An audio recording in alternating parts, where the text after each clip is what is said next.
ഇന്ന്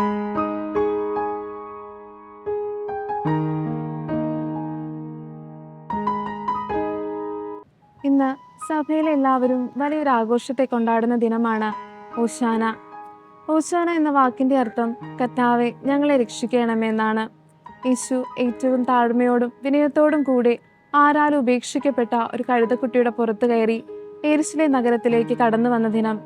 ഈ സമയം എല്ലാവരും ഒരുമിച്ച് ആർത്തു വിളിച്ചു, ദാവീദിന്റെ പുത്രന് ഓശാന. ഈശോയ്ക്ക് ഓശാന പാടിയവരിൽ 2 തരത്തിലുള്ള വ്യക്തികളുണ്ടായിരുന്നുവെന്ന് നമുക്ക് ചിന്തിക്കാം. ഒന്നാമത്തേത് അവിടുത്തെ ശുശ്രൂഷകളും സ്നേഹവും എല്ലാം അടുത്തു നിന്ന് അനുഭവിച്ചവർ. വളരെ ആത്മാർത്ഥതയോട് കൂടിയായിരിക്കണം കർത്താവിന് ഇവർ ഓശാന പാടിയത്. ഇവരെല്ലാവരും കാൽവരി യാത്രയിൽ കർത്താവിന് ആശ്വാസം പകർന്നവരാകണം. എന്നാൽ മറ്റൊരു കൂട്ടം നേരെ മറിച്ചായിരുന്നു. കർത്താവിൻ്റെ വിചാരണ സമയങ്ങളിൽ ഓശാന പാടിയ അതേ അധരങ്ങളാൽ അവിടത്തെ തള്ളിപ്പറഞ്ഞവർ. പ്രിയമുള്ളവരെ, ജീവിതത്തിലെ പല സാഹചര്യങ്ങളിലും സന്ദർഭങ്ങളിലും നമ്മളെല്ലാവരും ഈശോയെ തള്ളി പറഞ്ഞിട്ടില്ലേ? അതിനാൽ ഈശോയെ ക്രൂശിക്കുവാൻ കൂട്ടുനിന്ന ഒരു പറ്റം ആളുകളെ പോലെയാകാതെ അവിടുത്തെ സഹനങ്ങളിൽ അവിടത്തോട് ചേർന്ന് നിന്ന ശിഷ്യരെ പോലെയാകുവാൻ നമുക്ക് ഓരോരുത്തർക്കും ശ്രമിക്കാം.